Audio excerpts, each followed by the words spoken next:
do we like this movie? Let's say all of your favorite fruit is in season. Okay. And you take all of those fruits and put them into a smoothie. Mm-hmm. And you put one dog turd in the smoothie. Are you going to enjoy it? No. No. That's how I feel about What this is the movie. dog turd in this analogy? That's the question. That's what I don't, and that's what we're going to spend the next half hour trying to figure out. Okay, What's great. the turd? Or are they just fruits that clash? I think the perfect way into talking about this is that the franchise is called Wizarding World. Yeah. And they're plastering that logo, that name, the little wand spectrum thing. Yeah. That's everywhere now. Yeah. Mm-hmm. And I think that's a good clue or direction for the franchise. That their ambitions are larger than Harry Potter. They're broader than Harry Potter. We're seeing the timeline expand. And there's clearly a desire to play with legacy characters and expand out the like adult political drama of Dumbledore, Grindelwald, the World War II comparison. Yeah. With the hook, or I guess the title of this film, Fantastic Beasts and Where to Find Them, being the smaller scale interest in Newt.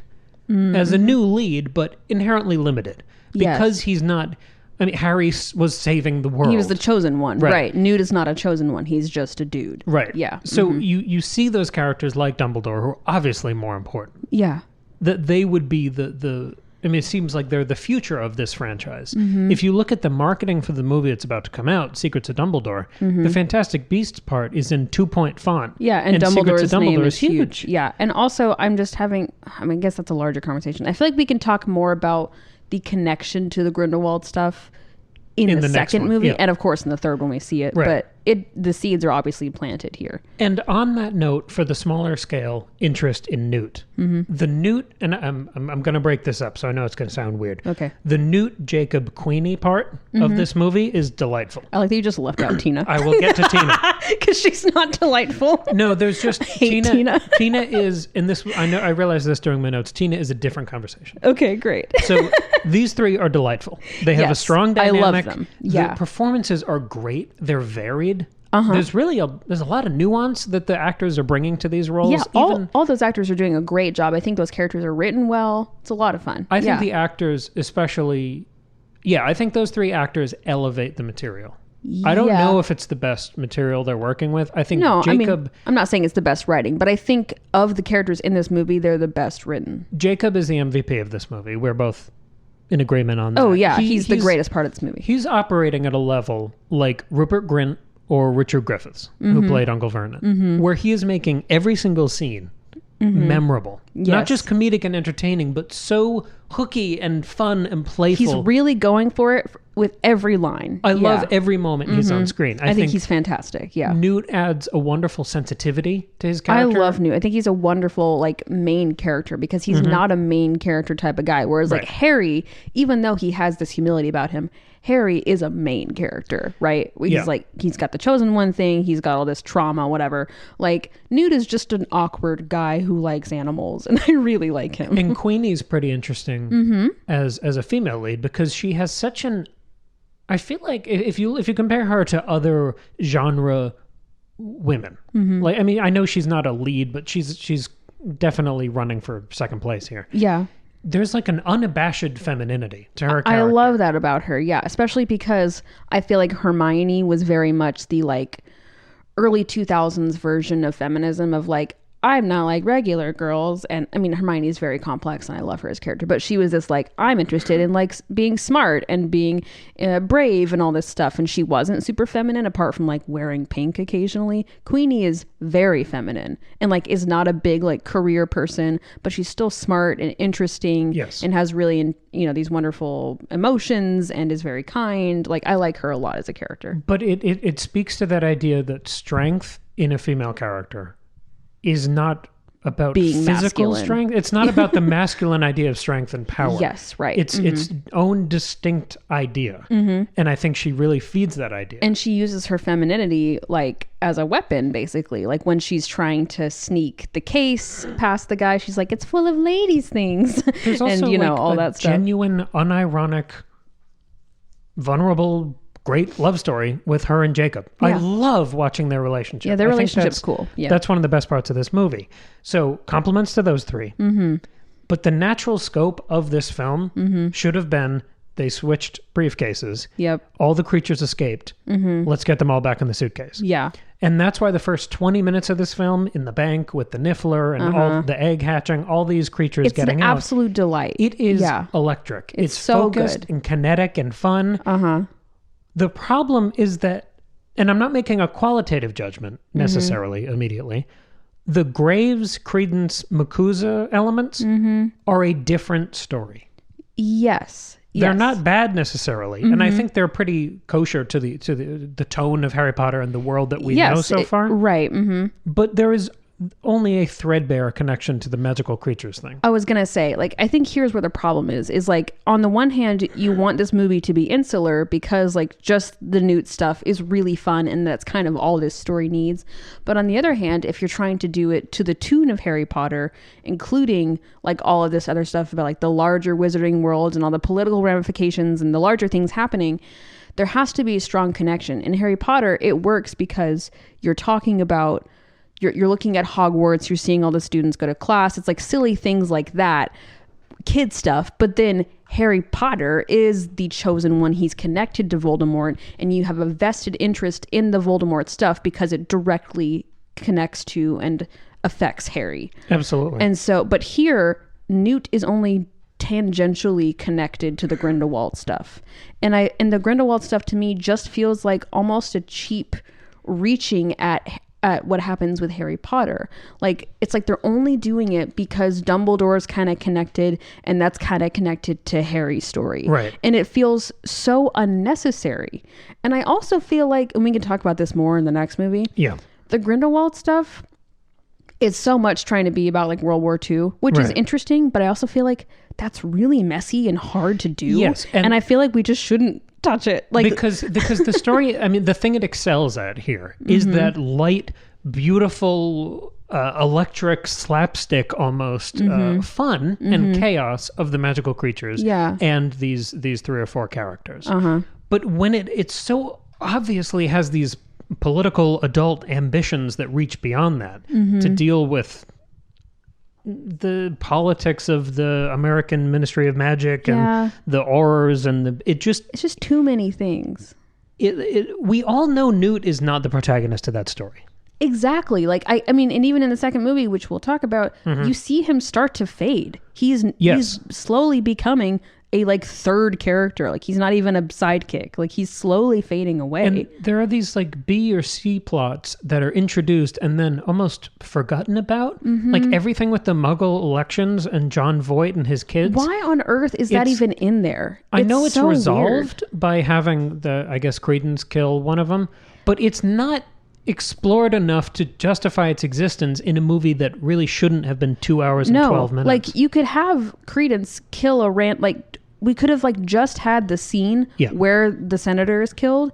We didn't need to have the introduction or seeing John Voight later. Like, or they should have meant more because they don't have any continuing relevance to the story. If they're not going to mean much, then don't spend time on them. If you want to introduce adult ideas like that, I mean, like Game of Thrones level kind of political machinations, you have to spend the time to develop those. Yeah, and they're so rushed to match the levity of Newt's story that you get this strange like accordion storytelling where it's drawn out and really fun with the big rhino chasing Jacob, and that's amazing for like a 6-minute sequence. In the Central Park scene, that's all good. And then you cut back and there's a 30-second interrogation and death sentences. Yes, and it doesn't like it kind of explodes the stakes of the story and it becomes this weird blur that's unmoored from what's happening. It's just spectacle. Because why would if Tina's basically a cop, her cop boss is sentencing her to death without a trial in the United States because she did something. It doesn't make sense. And they mention that Newt has this family connection to someone they all know and respect. They wouldn't just kill him either. Exactly. I think that might have just been, I read some IMDb trivia before this. I didn't find anything interesting, so there's nothing to include. But I will say, it talks about that scene. So Graves, it's just Graves in there. Remember, Graves is Grindelwald. I read that too. And then it's like these 2 ladies who might be under the Imperius curse or something. So he could just be like kind of acting on his own It rather doesn't than work. like it's weird. It doesn't work. And I mentioned other franchises learning from maybe the efforts or mistakes of this as the first big prequel. I kept thinking about The Mandalorian and Boba Fett and the tie-in, like the Star Wars expanding to be all of these different properties that most importantly can interconnect. This should have been, because it feels like such discordant parts forming into this movie, it should have been a Newt film and then a series or mini-series doing all the Grindelwald Dumbledore stuff. Yeah. And then you could have Newt have a cameo in that series as a consultant on the Obscurus. Sure. Like Mando, you bring in Luke Skywalker for an episode. Yes, right. Or even in natural. Boba Fett, bringing Mando in for an episode. Right. Yeah. Sure. Yeah, that would make a lot more sense. The problem is this all started slightly too early, like before the like big boom of the miniseries, I think. Like before like Disney Plus was like really going for it, and like the miniseries could be as big and as important as movies. And I think if Warner Brothers had like I guess they're all on HBO. So if they could have done a Well, now they are. Yeah. That was just yesterday, technically, that deal went through. Oh, really? I didn't realize that. The Warner Brothers Discovery thing. Oh, okay. Well, anyway, they could have done like one Newt movie and then a Grindelwald Dumbledore miniseries on HBO. That would have been so much better. But now they're trapped in this 5-movie series and it's just awkward. Because like, look at, another WB franchise, the Batman that we talked about. That came out, did great. Also had Colin Farrell in a memorable villain role. Yeah. And then they greenlit a series exploring his character called The Penguin. That's the exact treatment that this franchise needs. I know. And but it's like, it's not their fault because, No. there's just, it's an awkward time period. If you had a time turner, if you had control over the final edit, this movie, I found the numbers. It's 2 hours and 12 minutes. Yeah. I think you could cut this into an hour and a half of Newt, Jacob, Tina, and Queenie.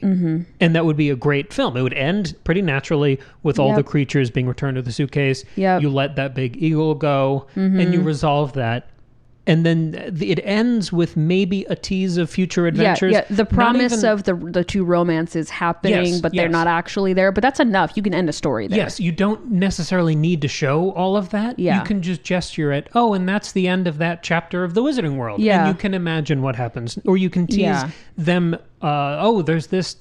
there's a phoenix named Fox we have to go save, and this other, like you can end it with a drink more Ovaltine of tying it into or the like continuity. a like hint about Hagrid, because we talked about how Newt needs to meet Hagrid at some point, because that would be lovely. Yeah. And that's an easy way to tie it to Harry Potter without it being this whole big Or you have thing. Newt working at Hogwarts, and you end with him mentoring Hagrid. Yeah, because like he eventually does work at Hogwarts later in his life. Yeah. And that would dovetail straight back into Harry Potter. Exactly. So you could either tease it like that, kind of the fade out, they lived happily ever after, or just happily make this a fun, complete, standalone film. And you could turn the Wizarding World as a franchise into this tapestry of different stories and protagonists.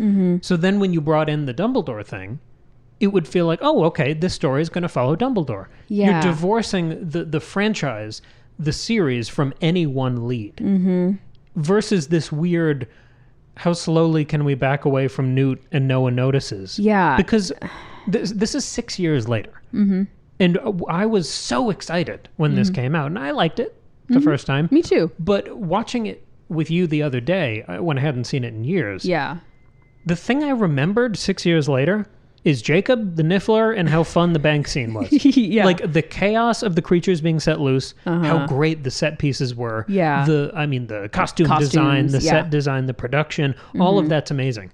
So maybe the film should have just been that. Exactly, because that's the good parts, and that's like the rest of it's just too messy and too much going on. If it was that light, breezy story, I think we would fondly think of this story as a sidebar to the Harry Potter series. In the same way you think of the Hobbit book as a light, fun, easy breezy side piece to the big boy long story complexity of Lord of the Rings. Yeah. Because when this story reaches for the political allegories and the adult stuff, I mean that to be sort of ironic because these ideas can be dealt with very simply. Yeah. But when it reaches for the World War II kind of Grindelwald Dumbledore stuff that it doesn't have the attention span for, it feels really clumsy and broken. Like the house elves shining shoes and working the elevator as this weird racism allegory that's not explored. Yeah. But then the wizards have a black president.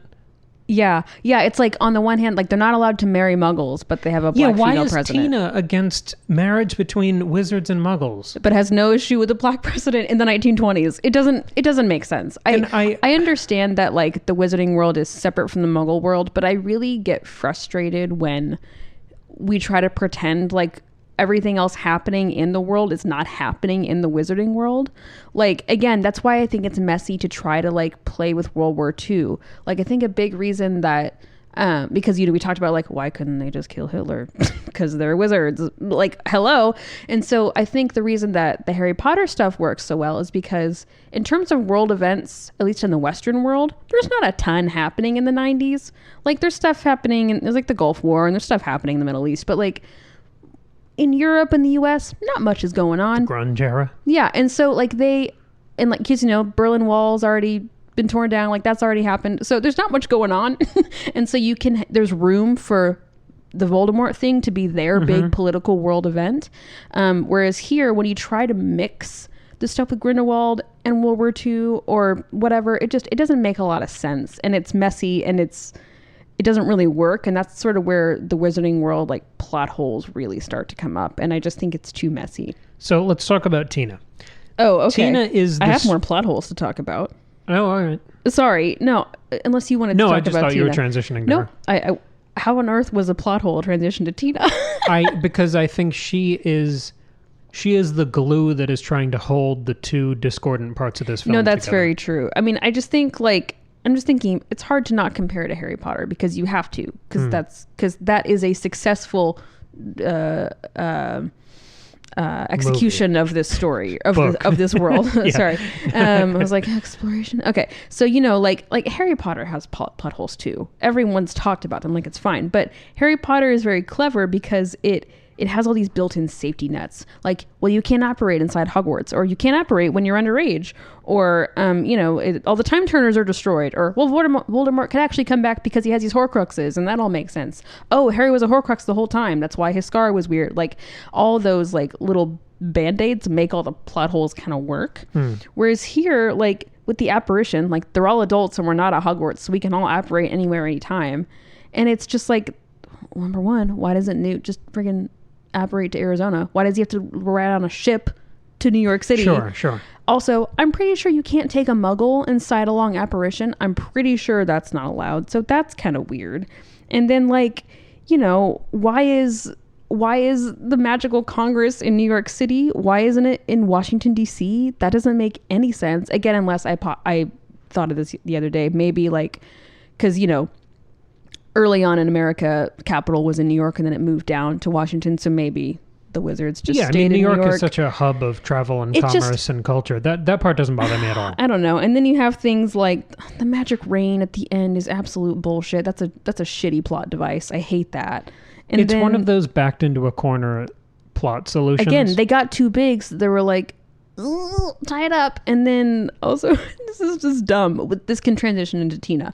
Queenie and Tina, who are sisters, had the same parents, live in the same apartment, and work at the same place, have vastly different accents. How does that happen? Why does Queenie have this like intense New York accent and Tina just sounds like a regular American? Yeah. Anyway. So Tina, I in my notes, I referred to Tina as a vestigial leftover here. Because she's so boring. She just feels like she's from a different draft of the story. And I'm not even knocking the performance. I hate the performance too, but she also didn't have much to work with. Yeah, I mean, I like the actress. I thought she was great in that Alien movie, but I'm more interested in the way the character's written here. Yeah. Her forced romance with Newt is as unconvincing as her connection to MACUSA. They have no chemistry at all. Every time they have a mystery to solve or someone to find or something to do, she's bad. She's not a good She's not a good cop. She's not a good cop. She's not a good Auror.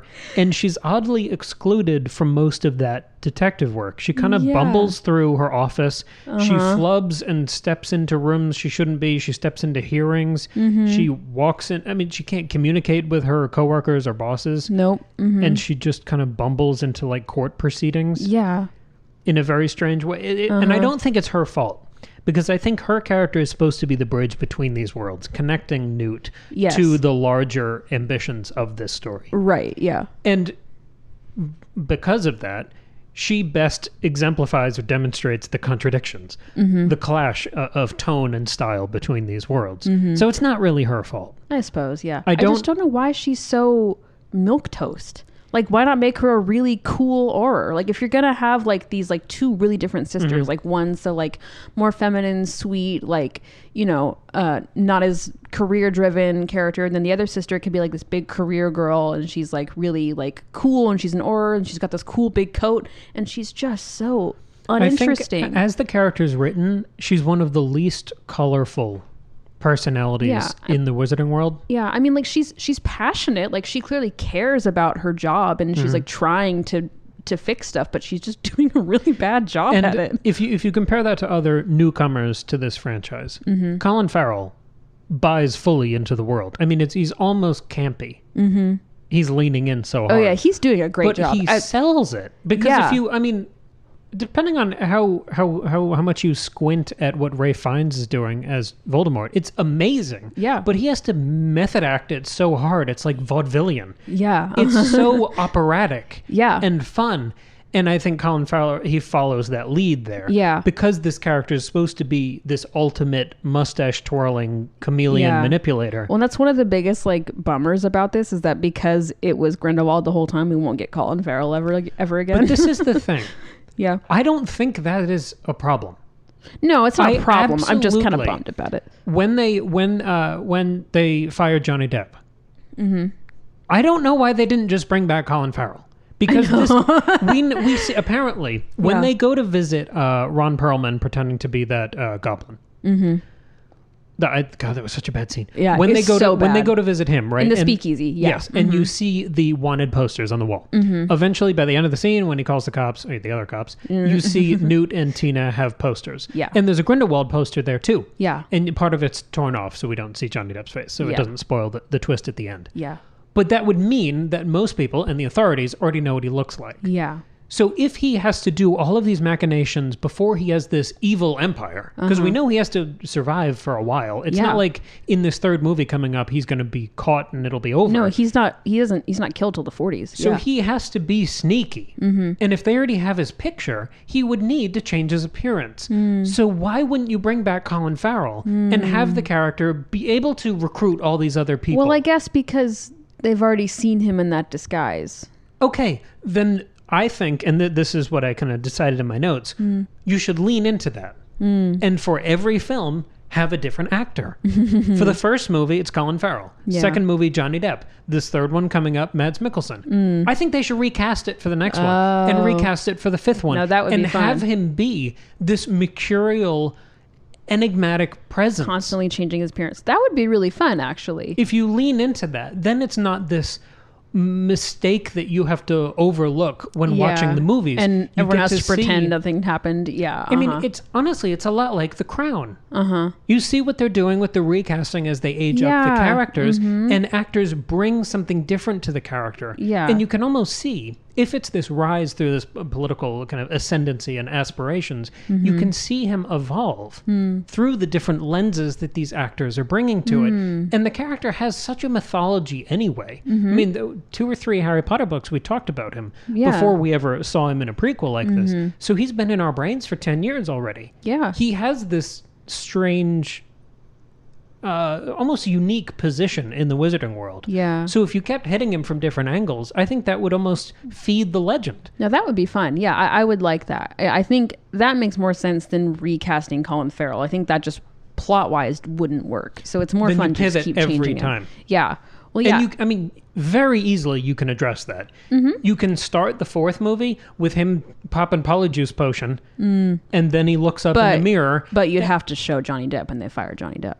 Like, how would that? Who would be taking the Polyjuice potion? Well, no, I mean, you would see Mads Mikkelsen. He leans down, takes the juice, he looks up into the mirror, and it's, I don't know, Daniel Craig or whatever. You throw someone else in there. Yeah, but then that's really confusing. I'm saying No, it's not. You could address, I mean, then you're acknowledging in the world that he's changing his appearance. Yeah, I mean, you could cheat and show the back of his head, and then it's blonde, and then he drinks it, and then he pops up, and it's Mads Mikkelsen or something. I mean, you could have the characters say, like, You could very easily factor the changing appearance into the story. You could do it. They could go look up his file in the MACUSA reports, and it's a different face there. Say it's Jamie Campbell Bower who played the young Grindelwald in the Harry Potter movies, and that one scene where you saw him steal the Elder Wand. Yeah, that's the picture there, and you say he didn't look like that last time we saw him. Yeah. Oh, he has this thing where he changes his you could factor that in. Just make it canon where he's like Tonks. He's a metamorph magus or whatever. Yes, absolutely. Yeah, that'd be cool. Strange series. Yep. Strange series. It's fun revisiting them like this. I'm excited to see what the second one's like. Yeah. All right, cool. All right, well, thanks everybody.